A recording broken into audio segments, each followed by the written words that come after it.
Guys, we're going to go ahead and get started. Dr. Braun, you're kicking us off, is that right? Yeah. Okay.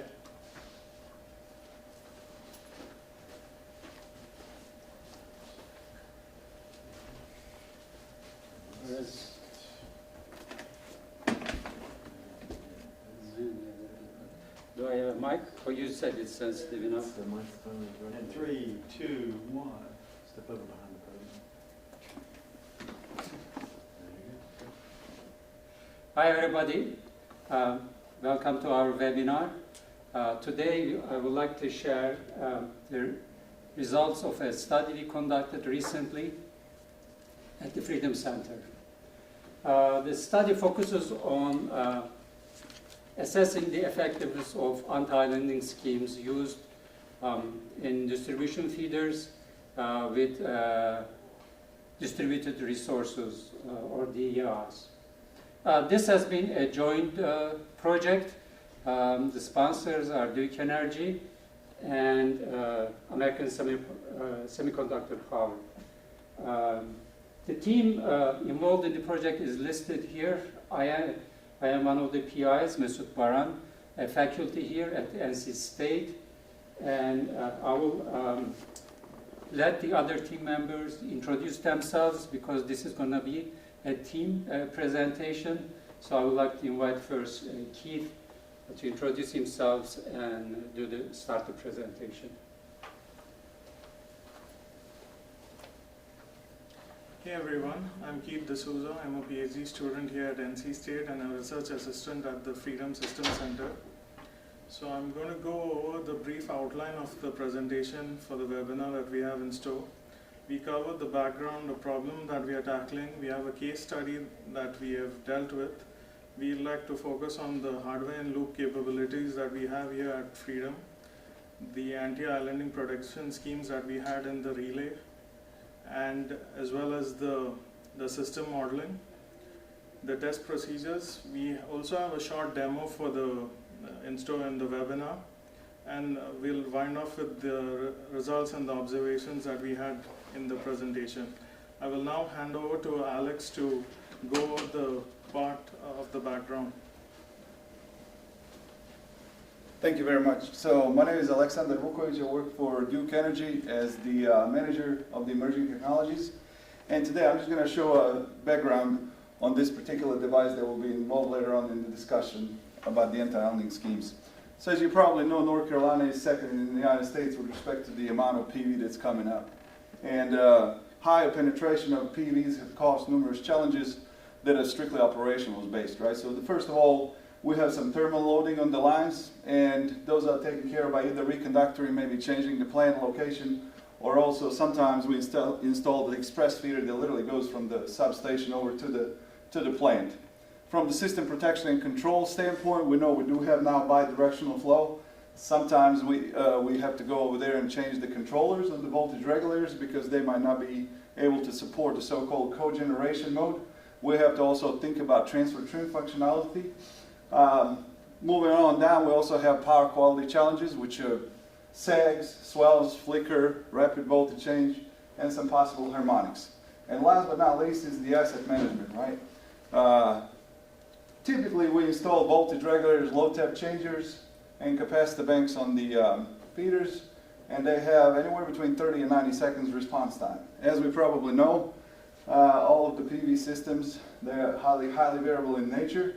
So by the time that the voltage regulator, LTC, or traditional elements are capable of reacting to it, the transient heat is already gone. So we were thinking, how can we actually solve the problem using new technologies, right? And in general, what we were trying to do is trying to see, can we find a device that can actually operate each phase independently to address challenges with volt VAR control, right? And then we wanted this operation to be in the sub-cycle range. The hardest thing to do is to do this in sub-cycle range and have a device that doesn't need much maintenance, because everything that we put on the feeder needs some maintenance, right? And of course, ferroresonance is one of the most challenges, so we wanted to make sure that it does not resonate with the existing system that we have over there, right? Those are the requirements that we would want, but there are also some things nice to have, right? So can we also mitigate harmonics?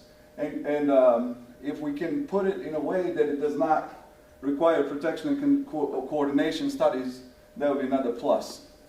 So in 2016, we were approached first by the American Superconductor, and they were trying to see if we were interested in piloting a device like this, which is the mini DVAR. It is a power electronics-based device that can actually either absorb or source reactive power, and therefore control the voltage and VAR on the feeder. It has several operating modes, but this particular mode is typical smart inverted volt VAR control mode. So this device operates sub-cycle time. If you look at it on the top, it looks like a capacitor bank because there's a switch and there's a double barrel fuse, and on the bottom looks like a voltage regulator, right? On the right side, you can see that this particular device can either source or connect as inductance, or connect as a capacitor, anywhere up to 1.3 per unit. Typically it's 1 per unit rated, but 1.3 per unit in the emergency case, right? Shortly for a few seconds, right? On the bottom is typical volt-VAR control curve that this device requires. And this particular device on the left side was the first installation that we have done in December of 2017. Now what you see over here is one of the reasons why we are here, is because this particular box right here is the box that has a relay, that has a transfer trip from the substation that we were required to put at the time. This is about 4 miles located downstream from the substation, so the cost of this particular fiber installation is significant, right? So how does this device work? I have actually shown you smart volt-VAR control curve. You can operate it also as a power factor or VAR mode, but this is the one that we have put in this particular location. You can see these are just 4 individual phase A, B, and C operations, 4 different times. Over here top right, you can see that this device, all 3 phases that are independently operated, they act as a capacitor. Over here on the bottom right, you can see they act as an inductor because they absorb. And then on the left side, you have sometimes, like on the top, you have 2 phases that are inductive. One is within the band, and on the bottom left, you can have 1 capacitive, 1 inductive, 1 in the band. So pretty much they're all independent. You can also operate them as gang operate based on the positive sequence, right? So what I'm going to show you now is the actual operation. This was recorded, and you can see how this point, this is in real time, how the operating point changes. In this case, it's inductive. On the right side, you can see the current that is actually absorbing at this particular time. Again, it can be used for mitigating sag, swells. It can also be used to mitigate flicker, etc. Right? However, it needs impedance in order to do that. So this device actually changes both volts and VARs on the system, and it is different both than voltage regulator and capacitor bank. I have outlined here the differences between the voltage regulator and mini DVAR and capacitor bank and mini DVAR for everybody to see. But the main reason why we have partnered with we from Duke Energy have partnered with North Carolina State University is try to investigate can and how this device be responding to some unwanted idling operations. And then I will turn it over to Keith for presentation. All right, so coming to the problem statement, it was to understand the effectiveness of any anti-islanding protection scheme on the distribution feeder, especially with high penetration. Specifically in our case, it was to understand how the DVAR interfered with the protection schemes. Now, the figure to the bottom basically shows a single line diagram of the utility system. You have the utility to the left, followed by a substation breaker, and you have a downstream distribution feeder. You also have a DG at the extreme right of the diagram. What happens when you have a fault on the system? The substation breaker would open reacting to the fault or any recloser. This would isolate the utility from the distribution system. In this case, there would be a powered island operating independent of the utility. Now, why this is bad is you could have a voltage and frequency drift which could damage your equipment as well as pose a threat to any personnel working on the system. Coming to the DVAR, when the conventional production operates, we need to understand if the devar actually worsens this condition or helps the quick elimination of this condition. Coming to the case study that we performed, this was the feeder that we had under investigation. It's a actual feeder that's at a location in North Carolina. You have the substation to your right. You have your 2 PV farms that are 5 megawatt each, and you have a 1 MVA mini devar device. The circuit voltage is 12.47 kV, and the peak loading on the feeder is about 13.5 megawatts. We also have independent capacitor banks located across the feeder, as well as the feeder is an unbalanced 3-phase feeder. We will go over the modeling in the later slides. This is a zoomed in view of the feeder model. The little blue blocks that you see here are independent pi line models connecting each node, and the little green boxes you see are the unbalanced load models. Now coming to the main setup that we used to run this experiment, this is the HIL setup that we have here. This is the Opal RT simulator that has 12 cores, and the IO expansion box, the OP5600, that we used to run the signals to the relays. As you see here, there are 4 relays that we used for the 4 locations, the 2 PVs, the devar, as well as the substation. We interfaced the expansion box to the low energy analog signals of the relays to send the voltage and current signals. The trip and close commands from the relay were fed back to the OP5600 IO box, which were interfaced with the breaker and the Simulink simulation. We'd like to point out that here at Freedom we have the capability to interface up to 9 relays to such a simulation. So if there's any other case study that needs to be performed, we are more than welcome to provide our help.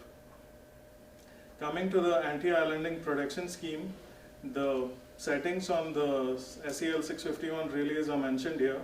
The primary protection that was incorporated for these relays were the overcurrent, the 50 and 51 elements, the under voltage and the over voltage, the under frequency and the over frequency. Must be pointed out here that the under frequency and over frequency elements were supervised by a voltage block. This is done to prevent wrong detection of the frequency in case the voltage is not within its normal range. The second last element that you see there is the rate of change of frequency, commonly called Rokoff. This element is typically used to identify islanding condition. It will normally detect your frequency drift due to the power mismatch at the grid. The operating trip delays were about 6 to 10 cycles. I'd like to point out here that these settings were actually taken from a relay that's in the feeder. Coming to the system models that we used, with the line model that we use is the typical pi line model with a mutually coupled impedance as well as the shunt admittance branches. The load banks that we used were the parallel RLC models that we could change to capacitive, inductive, and vary the power factor. I'd like to point out here that from the literature that we searched, the constant impedance type line model, load model is the most difficult for any anti-islanding scheme to detect. For the 2 PV farms that we had on the system, we used the model as shown here. It was a typical model with a PV array, the MPPT controller coupled with the the DC-DC boost converter. We had the voltage source inverter which operated in grid following mode along with its controller, filter for the harmonics. Interestingly, here we adopted a Y-Y grounded, a floating Y-Y grounded transformer. This is an approach Duke has adopted in their PV farms. As a result of this, there will be no zero sequence path for the current to flow if there's a fault on the system.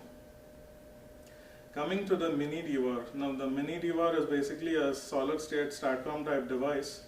I'd like to point out here that the industry partner American Superconductor provided a black box model, so in short their trade secrets were safe. The model basically took in the circuit measurements and we interfaced it to the grid in the Opal RT simulation software, that's RT Lab. The benefit of using the company's model is that we can actually represent and emulate the actual functioning of the DVAR on the distribution system without any approximations. Coming to the test procedure, this is the complete feeder that we, as I shown before, we initialize the system and then we gradually bring the devices, the four relays that are tied in loop, we bring them onto the simulation. The reason we need to do this in a staggered fashion is because there is a startup transient of each of this device and this could trip the system. We had three types of events that we tested this circuit for. We had the triple line to ground fault, the line to ground fault, whose impedance was about 4 ohms, and as well as we tested for unintentional islanding where the circuit breaker at the substation opens. All these events were tested at t is equal to 20 seconds where the simulation had stabilized. Post the event, we record the relay files and analyze what has happened to the system. I like to point out that the fault location was chosen at this point rather than the end of the feeder because there was a downstream recloser that would have effectively isolated the fault and prevented an occurrence of a live island. Coming to the test scenarios that we tested for, we tested a total of 66 scenarios that incorporated the positive power flow at the substation, the reverse power flow at the substation, a net zero real power flow at the substation. The load power factor that we tested for these cases was 0.85 lagging. That is more representative of actual load on the substation. The two cases we tested for in all these sub-cases was a low PV and a high PV case. Apart from these standard cases, we tested for both the real and reactive power at the substation to be zero for different types of PV penetrations. These cases were run for the triple line to ground fault, the line to ground fault, as well as the substation opening case, each for with the DVAR and without the DVAR. I have a small demo here to explain how we run the system. For those who are familiar, this is the RT Lab console.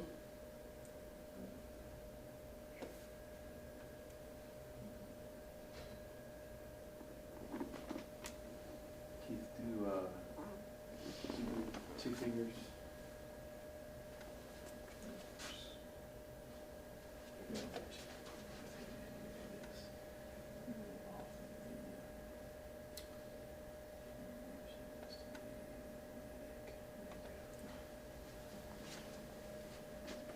Alright, so this is the console that we have that links the data from the Opal RT simulator to the terminal that we have set up. The scopes that we are going to look at are the substation and the 2 PV farms along with the DVAR. So when we run the simulation, you see initially the currents are set to 0, or there's no current being detected by the relays. This is in order to prevent them from tripping. We have the currents on the first subplot, the frequencies on the second subplot, the 3-phase voltages on the third subplot, and the trip and close commands on the fourth subplot.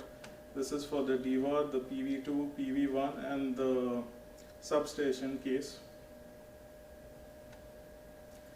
Now, as you see, gradually the currents have also been pulled into the simulation. To notice here, the substation current is only at 5 amps. This is not a mistake. This is actually the case where we had perfect balance at the substation to understand how the island would react. The gaps in the simulation here are due to ping delays and data loss between the Opal RT simulator. This does not affect the results as the relays are actually driven directly from the I/O expansion box. If you pay attention now, the substation current has gone to 0. This is effectively the substation breaker opening. You still do see a voltage because the voltage is measured before the breaker. However, this event where an unintentional island happened did not affect the PVs or the DVAR. They are operating as if the system is as good as normal. Okay. So Valyapan now will explain the special cases that we tested in more detail.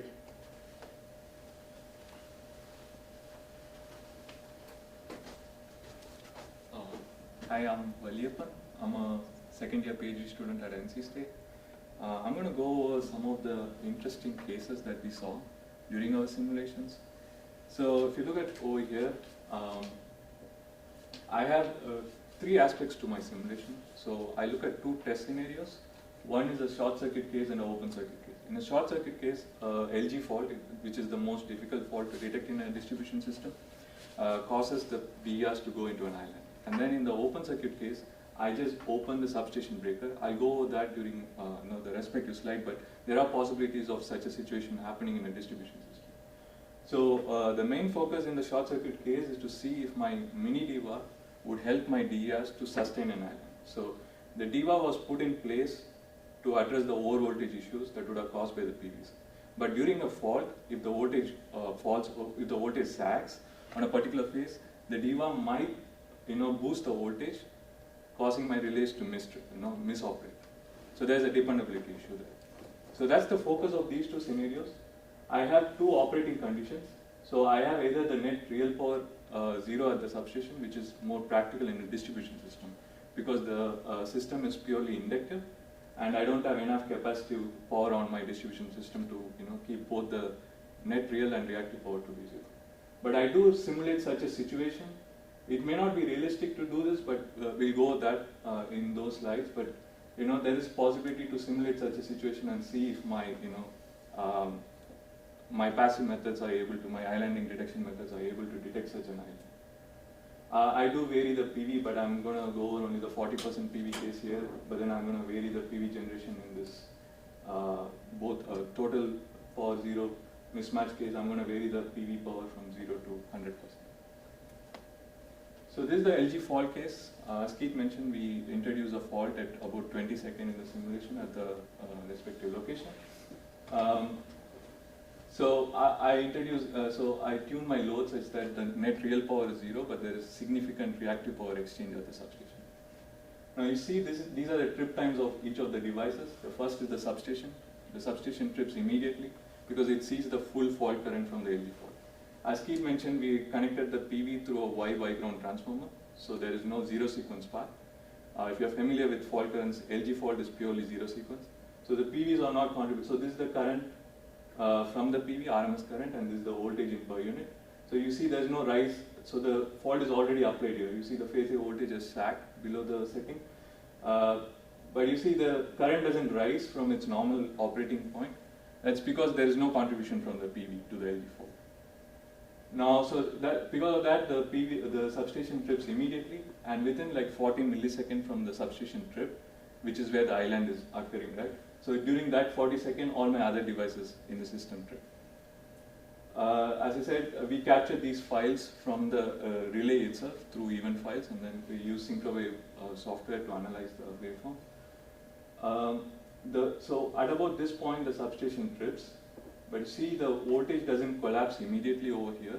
That's mainly because the DEVA has tried to sustain the voltage, but it gives up after a certain time and all my voltages collapse and eventually my devices trip. So this is much more pronounced when we look at the same fault condition without the DEVA in service.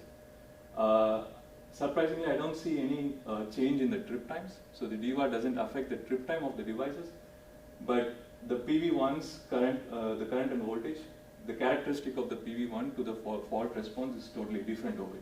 As you see, the currents increase at about when the substation opens, but you see the voltages over here. There is no DEVA right now, so the voltage collapses immediately after the substation opens. So this is a typical response for a line to ground fault. The phase B and phase C voltages would rise, while my faulted phase would eventually collapse to 0. This is mainly because there is no ground reference the moment the substation breaker opens, because the substation is the only ground reference that was there, and once the substation trips, there is no ground reference and all my voltages rise due to loss of reference. So there is a common trend I see over here is that the DEVA doesn't really seem to affect the trip times of the devices. So if you're familiar with the new IEEE 1547 document, they do provide a special case for testing your islanding detection schemes. So this is it's more like a synthetic feeder that you simulate.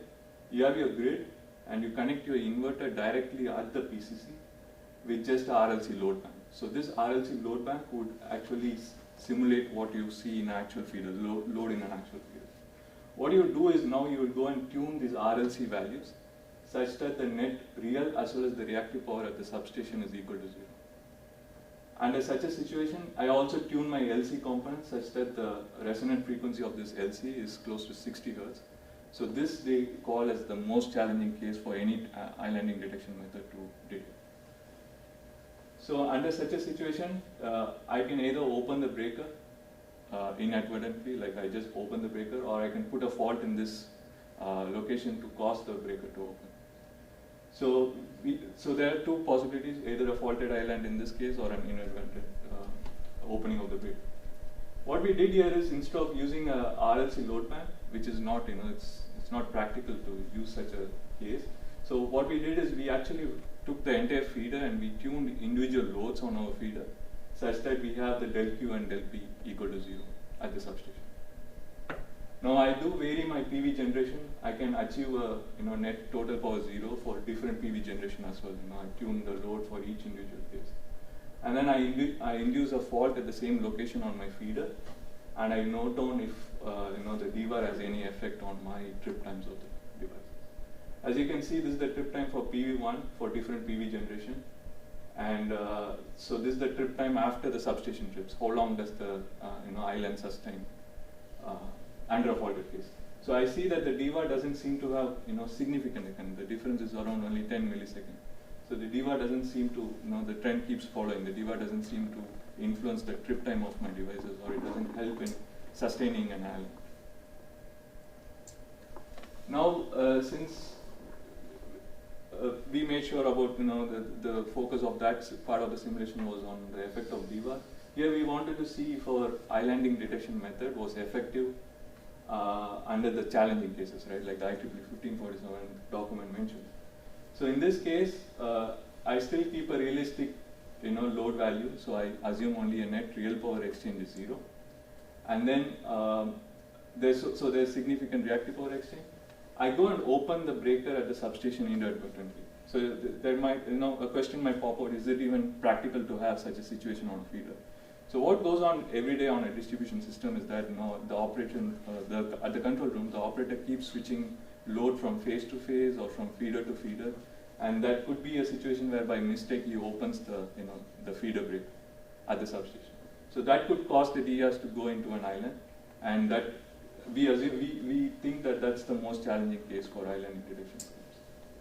So I open the substation breaker at about 20 seconds, and you could see that all my devices do trip after my substation breaker opens.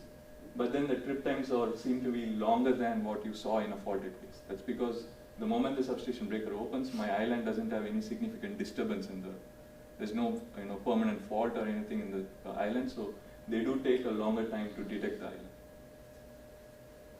So this is the RMS current and this is the per unit voltage that you see. They seem to be oscillatory. That's because of the dynamics of the resonance in the RLC circuit. The synthesized RLC resonance could be causing this dynamics.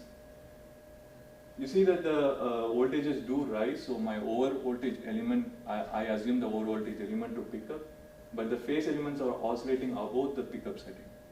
So what I see is, instead of the phase over voltage element picking up, the phase to phase over voltage element actually picks up in these cases. Now, without the DVAR in service, under the same operating condition, I do the same effect. I open the substation breaker at about 20 seconds, and I do see my other devices do trip in the circuit, but the trip times is not is not significantly affected by the DVAR. My response looks the same, and then my phase-to-phase over voltage element picks up in this case. So. In this case, what happens is I'm trying to, I'm doing the same operating unintentional islanding case where I'm opening the breaker inadvertently, but the initial operating condition, I don't assume just the net real power 0, but the total real and reactive power to be 0, the total power exchange at the substation to be 0. So what we saw is that, during these simulations is that the trip time of the devices or the sustaining of the island of the devices was not actually a function of whether the DVAR being in service or not in service, or it didn't even depend on whether the PV generation the amount of PV penetration in the circuit. What we saw is that how close were we able to tune the net power exchange at the substation. So in the x-axis here you see is my power exchange in kVA. So on an MVA level feeder, I managed to achieve almost close to 10 power minus 3. So this is almost close to 0.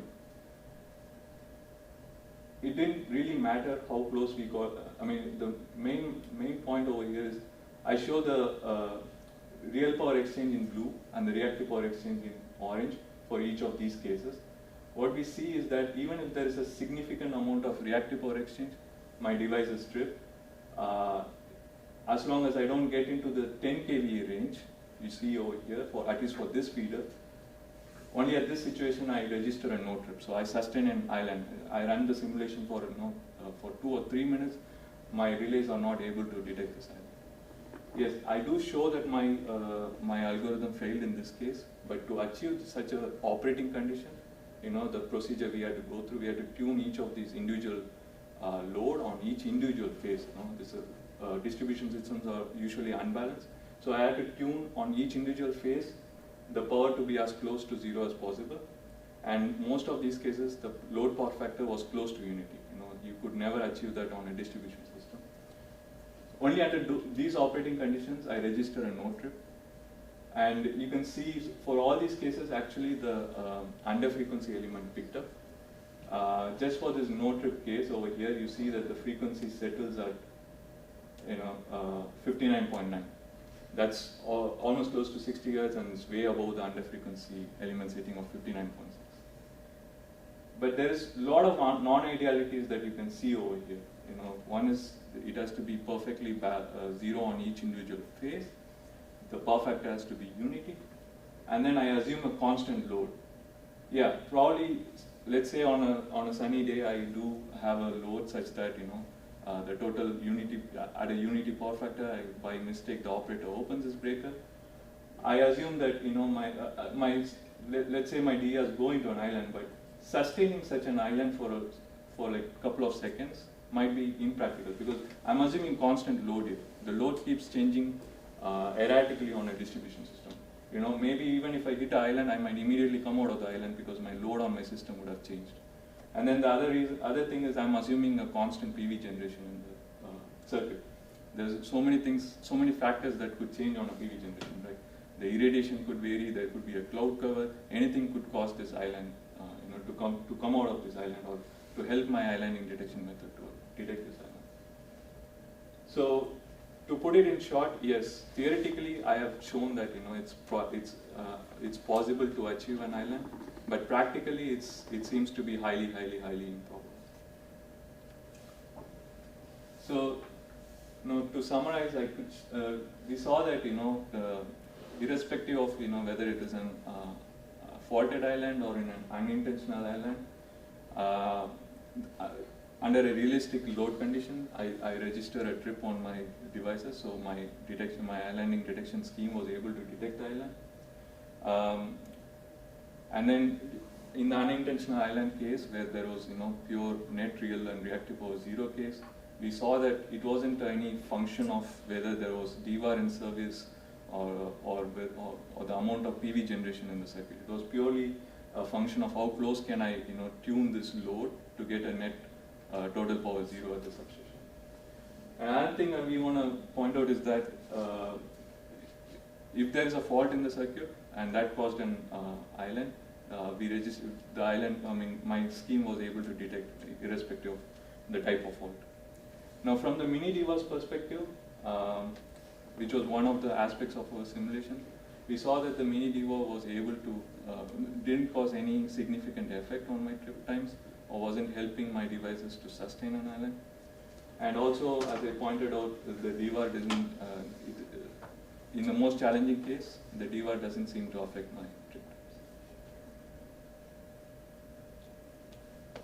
And that concludes our presentation, and if you have any questions, I'm assuming we might be getting some questions on the YouTube channel as well. Yeah, we are open to questions now. Do you have real data on a deep feeder?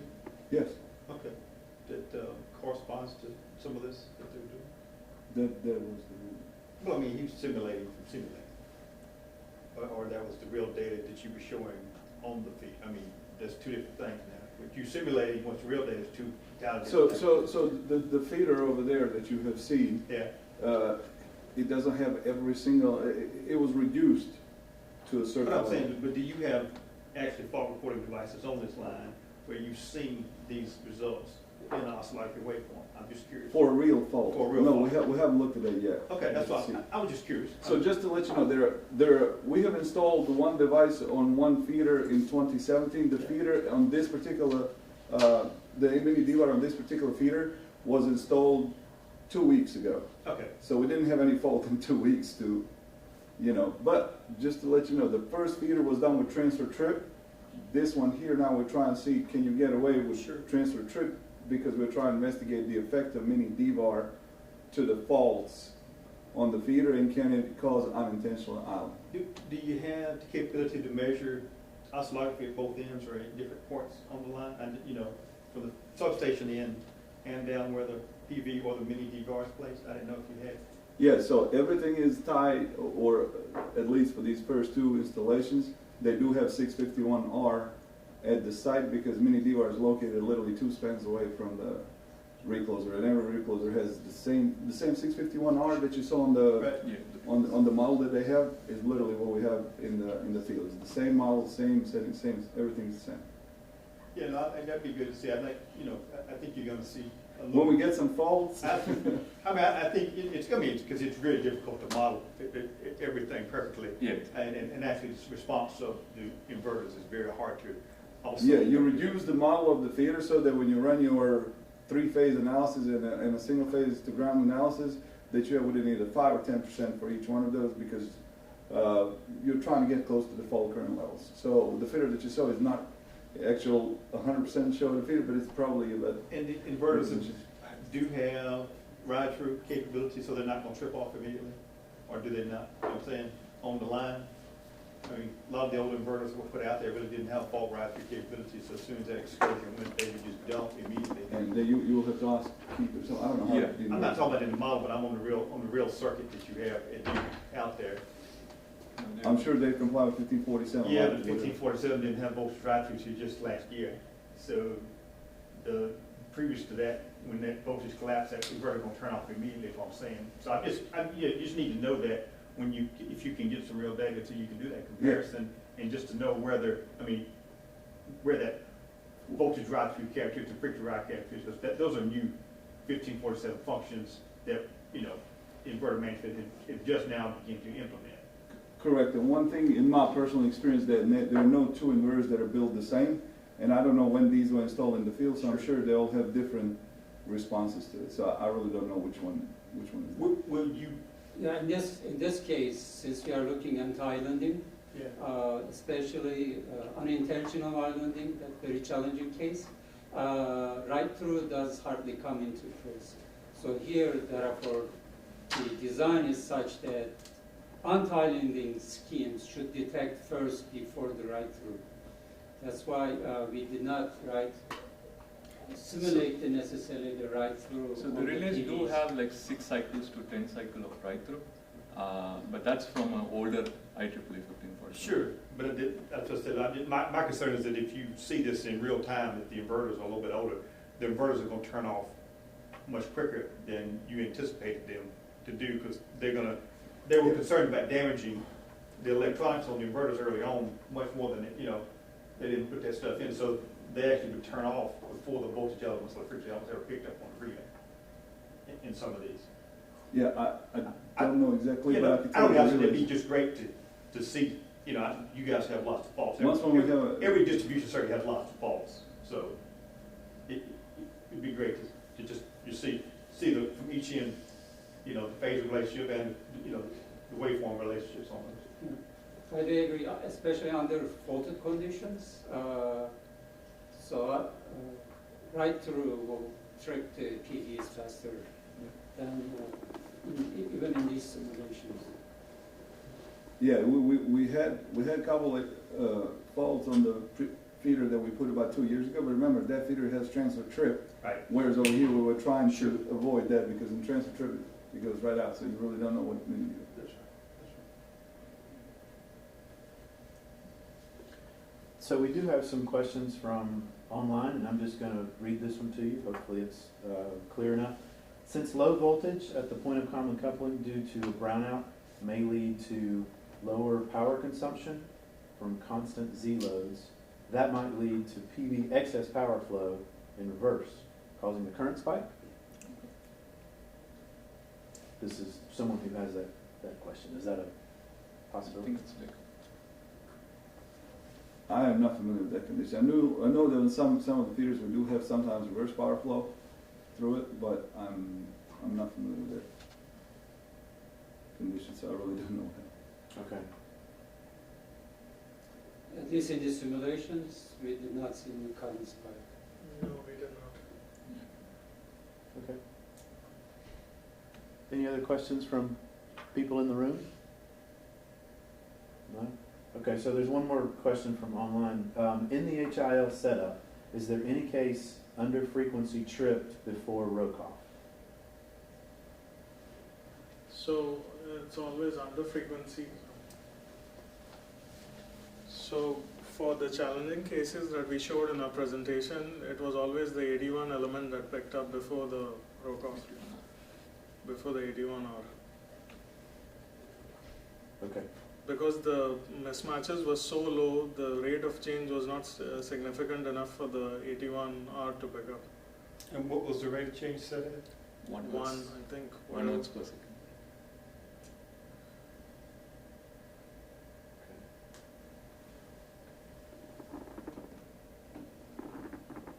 I can tell you from the real, I have implemented that somewhere 81 versus 81R. 81R picks up faster than 81 on a lot of islanding detection schemes. And mine, when I was testing it was different location, different stuff. But even in 2.5 hertz per second, which is a little bit slower than, even in 2.5 hertz per second at a 2-cycle delay, it actually trips faster than 81. So. Just something unrelated, but it's real field measurements on a real distribution feeder detecting the island. Okay. All right. Well, thank you very much, guys.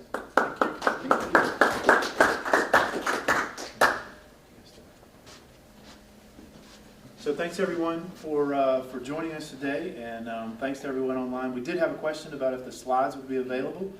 If you did register for the webinar, then we will be able to share those and send those out. Yes? I'm looking at you guys. Yeah. Yes? Okay. Great. All right. We'll send those out when we can. Thank you everyone for joining us.